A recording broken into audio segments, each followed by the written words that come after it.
रात के करीब 11 बज रहे थे और मूसलाधार बारिश हो रही थी। बारिश ऐसी थी कि सड़क के दूसरी ओर देखना भी मुश्किल था, यानी विजिबिलिटी बहुत ही कम हो गई थी, इतनी तेज बारिश बरस रही थी। तभी एक पुरानी बस धीरे धीरे बस स्टैंड पर आकर रुकी।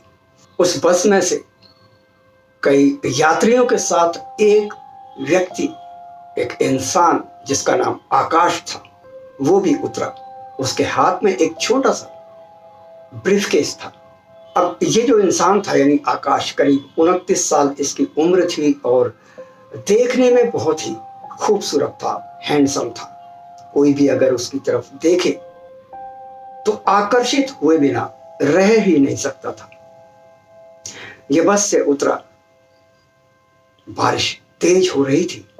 इसके पास एक छाता था जिसे इसने खोला बस से नीचे उतर के, और ये अपने घर की ओर जाने लगा। इसका घर ज्यादा दूर नहीं था बस स्टैंड से, बिल्कुल करीब 10 या 12 मिनट की दूरी पर ही था। तो ये पैदल ही अपने घर की ओर रवाना होने लगा। अभी ये आगे बढ़ ही रहा था कि अचानक इसकी नजर उसी बस स्टैंड के एक बड़े से पेड़ के नीचे पड़ी और उस पेड़ के नीचे बैठी थी एक लड़की। आकाश उसे देखकर रुक गया। लड़की ने सफेद रंग का सूट पहना हुआ था और वो हिल तक नहीं रही थी, बस वैसे ही स्थिर एक जगह पर बैठी हुई थी उस पेड़ के नीचे। उसके लंबे बाल बारिश में पूरी तरह से भीग चुके थे और चेहरे पर भी बारिश की वजह से बाल चिपके हुए थे।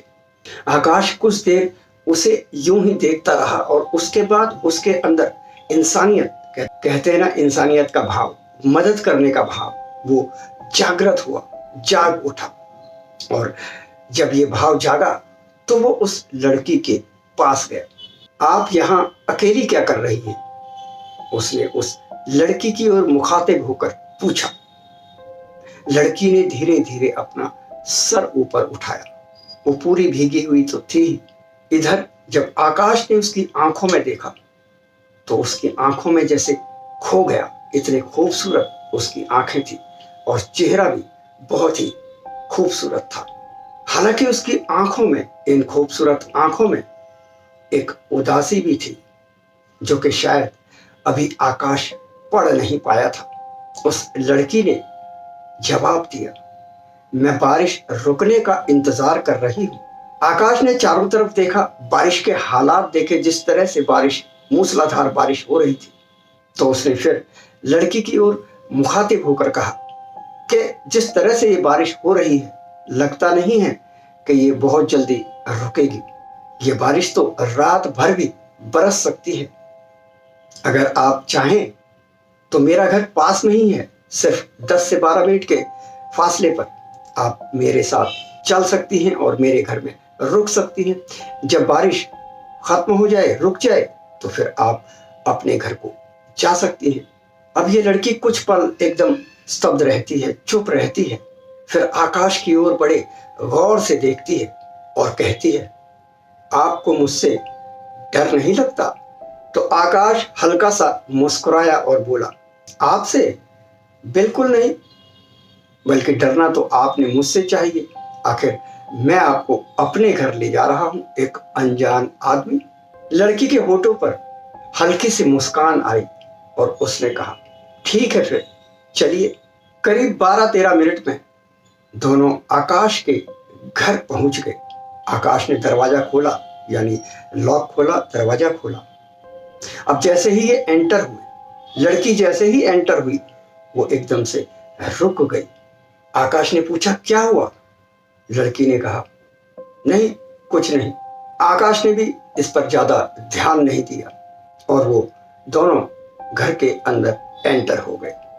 अब घर में बैठे तो वो जो लड़की थी उसने कहा, देखो मैं भीग चुकी हूँ पूरी तरह से। आप तो खैर छाते के नीचे थे और मैं तो पहले से ही भीग रही थी। तो क्या आपके पास कुछ कपड़े हैं जो मैं चेंज कर सकूं? और अपने आप को सुखा सकूं, एक तौलिया भी मुझे दे दें। आकाश बोला, हाँ हाँ क्यों नहीं, मैं देता हूं कपड़े। और वो अलमारी से कुछ कपड़े निकाल लाया और उसके जो लड़की थी उसके हाथ में दिए और टॉवल दिया, तौलिया। और लड़की वॉशरूम में चली गई। थोड़ी देर बाद लड़की बिल्कुल जैसे फ्रेश होके सूख कर सब कुछ बाल वाल सब सुखा कर आ गई। तो आकाश बोला, आप बैठिए सोफे पर, मैं आपके लिए चाय या कॉफी जो भी आप चाहें बनाकर लाता हूं। तो वो बोली, ठीक है, आप ऐसा कीजिए, 1 कप कॉफी मेरे लिए और 1 कप कॉफी अपने लिए बना लाइए। तो आकाश अब गया और किचन में जाकर कॉफी बनाने लगा। थोड़ी ही देर में आकाश कॉफी लेकर बाहर आया। उसने उस लड़की को कॉफी दी और खुद भी ली और दोनों कॉफी पीने लगे। अब बातें शुरू होती हैं। तो ये लड़की जो है ये आकाश से पूछती है कि तुम्हारी शादी हो गई? तो वो कहता है, हाँ मेरी शादी हो गई। तो वो लड़की पूछती है, तो तुम्हारी पत्नी कहाँ है? वो कहता है कि वो 3 दिन पहले ही अपने मायके गई है। मुझे भी जाना था लेकिन मैं कुछ जरूरी काम से यहाँ रुक गया। वो कहती है, अच्छा। लड़की एक्चुअली जब रुकी थी ना दरवाजे पर, तो वो इसकी यानी आकाश की और उसकी पत्नी की जो तस्वीर सामने दीवार पर लगी थी उसको देखकर रुकी थी। अब वो दोबारा उसी जो तस्वीर होती है दीवार पर उसकी तरफ देखती है पल भर के लिए और फिर पूछती है, आपकी शादी को कितना वक्त हुआ? तो आकाश कहता है, हमारी शादी को 6 महीने हो चुके हैं। अभी कॉफी पी रहे हैं, बातें कर रहे हैं, सिचुएशन थोड़ी थोड़ी नॉर्मल, एनवायरनमेंट अच्छा होता जा रहा है, यानी बेहतरी की तरफ बढ़ रहा है। अब ये अनजान जो थे वो परिचित हो रहे हैं धीरे धीरे। तो वो लड़की आगे पूछती है, और आपकी पत्नी कैसी है? आई मीन देखने में कैसी है? अब आकाश, हल्की सी मुस्कान उसके होठों पर आई। वो मुस्कुराया और बोला, अच्छी है, सच कहूं तो वो आपके जैसी ही खूबसूरत है। यह सुनकर वो लड़की कुछ सेकंड आकाश की ओर देखती रही और फिर बोली, ऐसा कैसे हो सकता है? तो आकाश ने पूछा, क्या क्या कैसे हो सकता है? वो लड़की बोली, भला एक लड़की और एक चुड़ैल का क्या मुकाबला? यह सुनते ही आकाश का हाथ कॉफी के कप पर जम गया। उसके दिल की धड़कनें तेज हो गई और वो बोला, क्या कहा आपने, चुड़ैल? तो लड़की बोली, मैंने कहा एक लड़की और एक चुड़ैल का कोई मुकाबला नहीं, ना खूबसूरती में, ना कामों में, ना गुणों में, ना रहन सहन में। यह सुनकर आकाश कांपते हुए बोला, इसका मतलब तुम चुड़ैल हो? लड़की तुरंत बोली, नहीं। फिर वो थोड़ा सा आगे झुकी और उसकी आंखों में गंभीरता छा गई। वो बोली, चुड़ैल तुम्हारी बीवी है, तुम्हारी पत्नी, तुम्हारी वाइफ है। अब आकाश सोफे से खड़ा हो गया और बोला, मेरी पत्नी चुड़ैल है? उसके साथ तो मैं पिछले 6 महीने से रह रहा हूं और तुम ऐसा कैसे कह सकती हो? तो वो लड़की बोली, क्योंकि मैं उसे अच्छी तरह से जानती हूं, पहचानती हूं। अब आकाश का गला सूख गया। वो समझ ही नहीं पाया कि आखिर ये हो क्या रहा है। कहीं ये सामने बैठी लड़की खुद ही तो चुड़ैल नहीं है जो मेरी पत्नी को चुड़ैल बता रही है। उसे ऐसा लगा जैसे अगर उसे मौका मिले तो वो अपना ये घर छोड़कर अभी यहां से भाग जाए, लेकिन ऐसा कर नहीं पाया और बड़ी मुश्किल से उसने अपने आप को कंट्रोल किया और उस लड़की से बोला, कौन हो तुम? लड़की ने कोई जवाब नहीं दिया, बस इतना कहा कि अगर तुम्हें सच जानना है तो अपनी पत्नी के घर लौटने का इंतजार मत करना कि वो कब घर आएगी और कब तुम उससे पूछोगे ये बात। उसके कमरे में जाओ, उसके सामान को ध्यान से देखो, खासकर उस चीज को जिसे उसने तुमसे हमेशा छिपा कर रखा है। अब ये दोनों ये बातें कर ही रहे थे, माहौल थोड़ा सा हल्का हुआ था, लेकिन अब उससे ज्यादा भारी और डरावना, खौफनाक हो चुका था। बारिश धीमी पड़ गई थी, मानो कि जैसे रुक ही गई हो। आकाश धीरे से बोला, कम से कम अपना नाम तो बताओ। लड़की बोली, अब मेरा जाने का वक्त हो गया है। बारिश भी रुक चुकी है। दरवाजे तक वो लड़की जाती है और पीछे मुड़कर कहती है, मेरा नाम मीरा है, और अगर तुम्हें अपनी पत्नी की असली पहचान जाननी है तो कल रात 12 बजे उसके कमरे में जाना।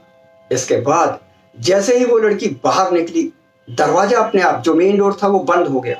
आकाश मेन डोर की ओर भागा। उसने दरवाजा खोला और इधर देखा, दाएं बाएं सामने सब जगह देखा।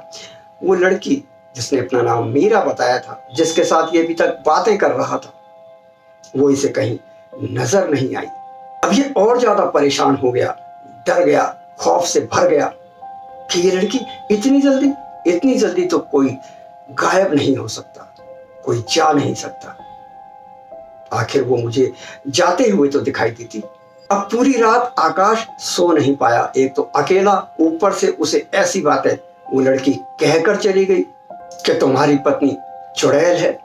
इस बात ने तो उसे बिल्कुल खौफजदा कर दिया था और सोचने के लिए मजबूर कर दिया था कि यार 6 महीने से वो मेरे साथ रह रही है और मुझे तो ऐसा कोई भी लक्षण, ऐसी कोई भी बात उसमें नजर नहीं आई जो मुझे लगे कि वो इंसान नहीं है। अब यूं ही इसने पूरी रात निकाल दी और सुबह होते ही ये अपनी पत्नी के कमरे में गया। उसने अलमारी खोली, अपनी जो वाइफ की जो अलमारी थी उसको खोला। उसमें कपड़े थे, गहने थे, कुछ पुरानी तस्वीरें थी। यानी कुछ भी ऐसा नहीं था जो एबनॉर्मल लगे, असामान्य लगे कि भाई मेरी पत्नी इंसान नहीं है। तभी उसकी नजर अलमारी के बिल्कुल निचले खाने में एक लकड़ी के बॉक्स पर पड़ी। उसने वो बॉक्स निकाला। उस बॉक्स में ताला लगा हुआ था और इस बॉक्स को कभी भी, इस बॉक्स का जिक्र इसकी पत्नी ने इससे नहीं किया था। अब उसने इस बॉक्स का ताला तोड़ दिया। जब इसने वो बॉक्स खोला लकड़ी का, तो इसे अंदर काले कपड़े पे लिपटा हुआ एक आईना दिखाई दिया और उस आईने के नीचे रखी थी एक तस्वीर। यह तस्वीर उसकी खुद की थी, यानी आकाश की थी। अब ये इसे थोड़ा सा एबनॉर्मल तो लगा कि इस बॉक्स के बारे में मुझे मेरी पत्नी ने कभी बताया नहीं।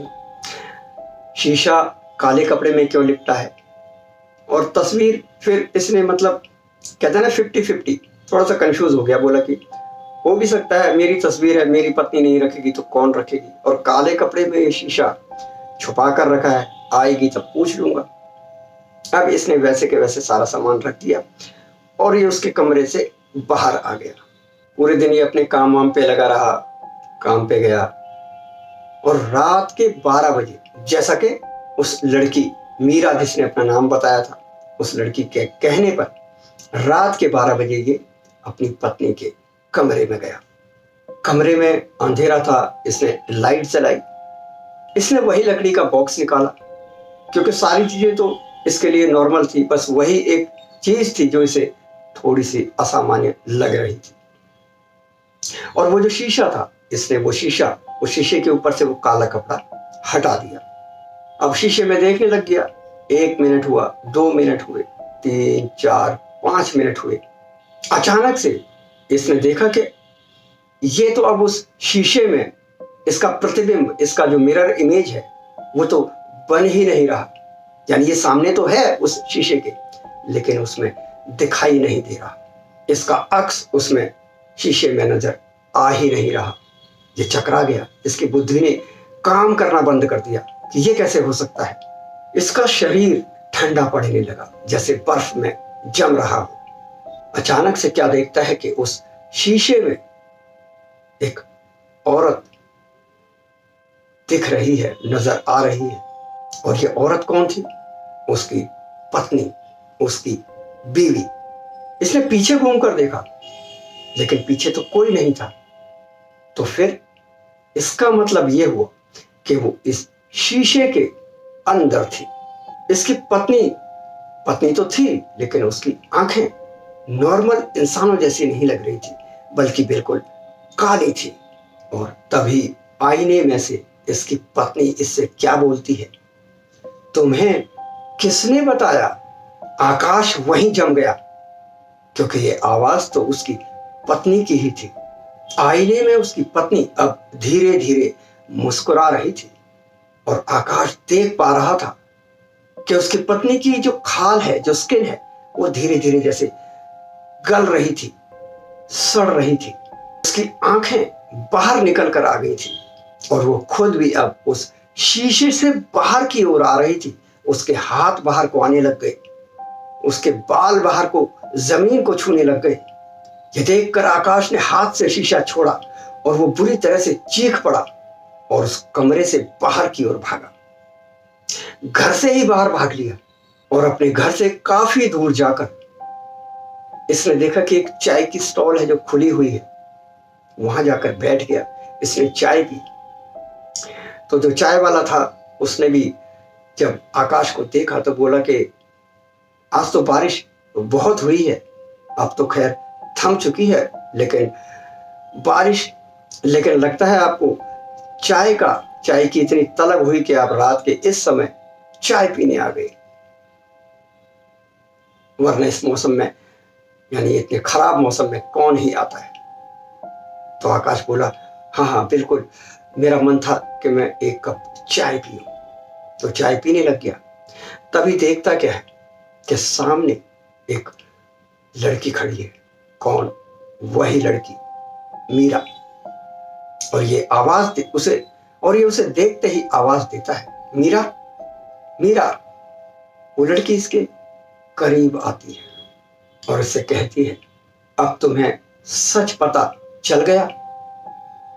वो कहता है, हाँ तुम सही कह रही थी, मेरी पत्नी चुड़ैल ही है। तो मीरा बोली, लेकिन अब तुम उस घर में कभी जा नहीं पाओगे जब तक कि पूरा इलाज न कर दिया जाए, क्योंकि तुम्हें तब तक तो कोई खतरा नहीं था जब तक उसे इस बात का पता नहीं था कि तुम उसकी सच्चाई जानते हो। लेकिन अब तुम्हारे लिए खतरा बढ़ चुका है, क्योंकि उसे पता लग गया है कि तुम उसकी सच्चाई जान चुके हो कि वो एक इंसान, एक औरत नहीं, बल्कि एक चुड़ैल है। और अगर अब तुम मुझ पर विश्वास करते हो तो मेरे साथ चल सकते हो, क्योंकि रात भर कहाँ रहोगे? आधी रात तुमने मुझे अपने यहाँ रखा, आधी रात मेरे साथ चल के रह सकते हो। अब आकाश के पास कोई चारा तो था नहीं, बुद्धि उसकी ठीक से काम कर नहीं रही थी। सोचो, जिस पत्नी के साथ 6 महीने बिताए हो और वो एक चुड़ैल निकले तो क्या हालत हो जाएगी? क्या दहशत नहीं फैल जाएगी? क्या खौफ से नहीं भर जाएगा वो इंसान? और क्या उसकी बुद्धि काम कर भी पाएगी ठीक से? और यही मनोस्थिति इस समय आकाश की थी। ये मीरा की बात मान लेता है और मीरा इसको अपने साथ लेकर जाती है। अब ये जाते हैं मीरा के घर। मीरा अपना दरवाजा खोलती है घर का, दोनों अंदर जाते हैं और बैठते हैं अच्छे से। मीरा इसको कुछ खाने के लिए भी देती है, खाता है थोड़ा सा। इसके बाद रात तो काफी हो गई, करीब 2-2:30 बज गए थे। आकाश मीरा से पूछता है कि तुमने कहा कि तुम उसे जानती हो, पहचानती हो, कैसे? मुझे सच जानना है। तब मीरा कहती है कि मैं एक पैरानॉर्मल एक्सपर्ट हूं और मैं इन चीजों का उपचार करती हूँ, इलाज करती हूँ। इन चीजों के बारे में मुझे नॉलेज है। तो मेरे पास्ट में तुम्हारी पत्नी का सामना मुझसे भी हुआ है। तब वो ये चाहती थी कि वो किसी ऐसे इंसान से शादी करे जो देखने में बेहद खूबसूरत हो, हैंडसम हो, जैसे कि तुम हो। और उसने तुम्हें चुना। तुमने उससे कोई शादी नहीं की, उसने तुम्हें चुना और वो रास्ते बनाए कि तुम उससे शादी कर लो। और शादी कर भी ली। और यकीन जानो, वो तुम्हें कभी कोई नुकसान पहुंचाती भी नहीं, क्योंकि तुम उसकी पसंद थे। लेकिन अब मामला कुछ और है। अब जब तुम सच्चाई जान गए हो तो वो तुम्हें जिंदा नहीं छोड़ेगी। वो मेरे पास, क्योंकि मैं एक पैरानॉर्मल एक्सपर्ट हूं, तो जब वो एक बार मेरे से उसका सामना हुआ तो उसने अपनी यही बात मुझे बताई थी कि उसकी दिली ख्वाहिश है कि वो एक ऐसे इंसान से शादी करे जो बहुत ही खूबसूरत, बहुत ही नेक हो, जो कि तुम हो।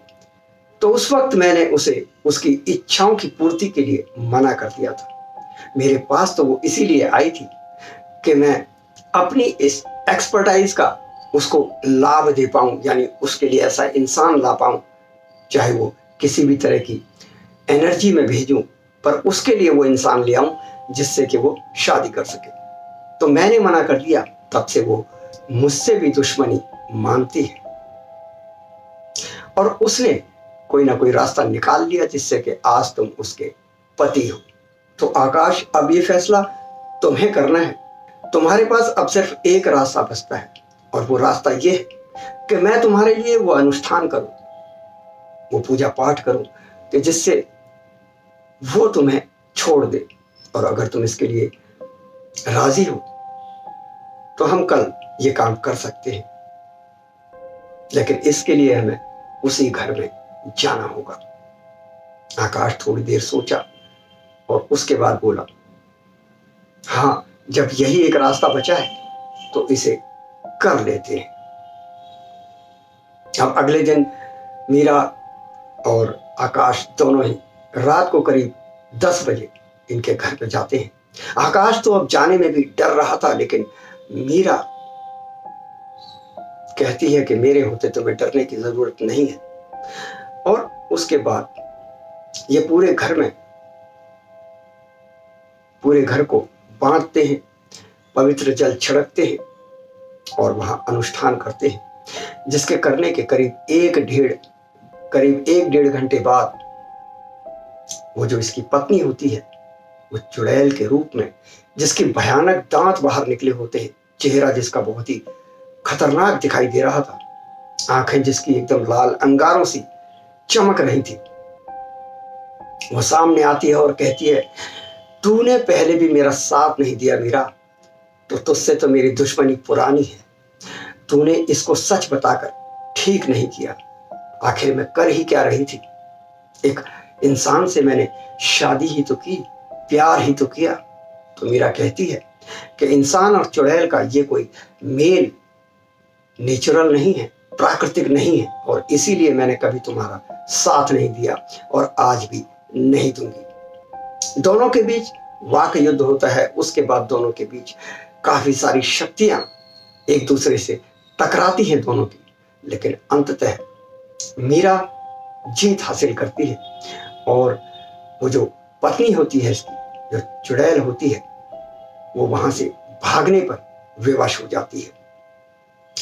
अब सारा अनुष्ठान हो चुका होता है 2.5-3 घंटे में, और जो मीरा होती है वो आकाश से कहती है कि अब तुमको डरने की कोई आवश्यकता नहीं, तुम यहाँ भी रह सकते हो, और अगर यहाँ नहीं रहना चाहते, कंफर्टेबल तुमको नहीं लगता हो, तो इसे बेचकर किसी और जगह भी रह सकते हो।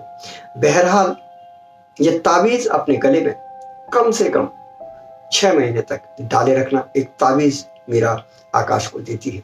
आकाश उस ताबीज को पहन लेता है अपने इष्ट देव का ध्यान करके।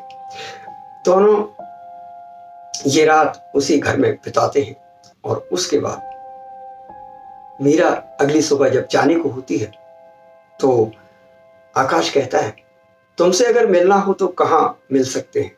तो वो कहती है, वहीं जहां कल हम मिले थे, रेलवे क्वार्टर नंबर 17। वो कहता है, ठीक है, तो मैं तुमसे मिलने, जब मन करेगा तो मैं तुमसे मिलने वहीं आ जाऊंगा। अब धीरे धीरे चीजें सामान्य होने लगी, नॉर्मल होने लगी, और एक दिन करीब 1.5-2 महीने बाद आकाश को लगा कि मीरा से मिलना चाहिए। तो ये वहीं पुराने जो रेलवे क्वार्टर से उधर की तरफ जाता है।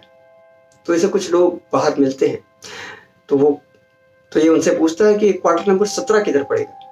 कहता है, क्वार्टर नंबर 17? अरे ये जो रेलवे के क्वार्टर्स हैं तो काफी पुराने हैं और इनमें तो कोई रहता ही नहीं है। इन्हें एबंडन घोषित किया गया है, यानी तज दिए गए हैं। अब यहाँ कोई नहीं रहता। नई रेलवे कॉलोनी जो है वो अलग है उस तरफ। तो ये कहता है नहीं, यहाँ क्वार्टर नंबर 17 में मीरा नाम की कोई लड़की रहती है, कोई लेडी रहती है। तो कहते हैं नहीं भाई, यहाँ कोई नहीं रहता। बहरहाल ये आगे जाता है और धीरे धीरे जब ये उस कॉलोनी के अंदर घुसता है क्वार्टर्स की, और ब्लॉक बाय ब्लॉक आगे बढ़ता है, तो देखता क्या है कि ये तो पूरे घर खंडहर बने हुए हैं। और वहीं इसे दिखाई देता है लिखा हुआ बहुत पुराना क्वार्टर नंबर 17। जब ये देखता है तो क्या देखता है कि पूरा घर बिल्कुल खंडहर है, जर्जर है, दरवाजे तक नहीं है। इसे यकीन नहीं होता कि ये वही घर है जहां ये उस दिन आया था। उस दिन तो ये घर बहुत ही बेहतर लग रहा था, दरवाजे भी थे, अंदर डेकोरेशन भी था। फिर ये अचानक खंडहर। अब ये सारी चीजें समझ चुका होता है। अब ये सारी चीजें इसकी समझ में आ रही होती हैं कि यानी मीरा भी जिंदा नहीं थी। ये वहां से तुरंत लौटता है और उसके बाद कभी उस कॉलोनी की तरफ, उस पुराने रेलवे क्वार्टर्स की तरफ नहीं जाता। तो मित्रों, कहानी होती है यहाँ पर समाप्त। कहानी आपको कैसे लगी हमें कमेंट बॉक्स में लिखकर ज़रूर बताएं। चैनल को कर दें सब्सक्राइब। वीडियो अगर पसंद आई हो तो इसे अधिक से अधिक लोगों तक शेयर करें। मैं लेता हूँ अब आपसे आज्ञा, फिर मिलता हूँ अगली वीडियो में। नमस्कार।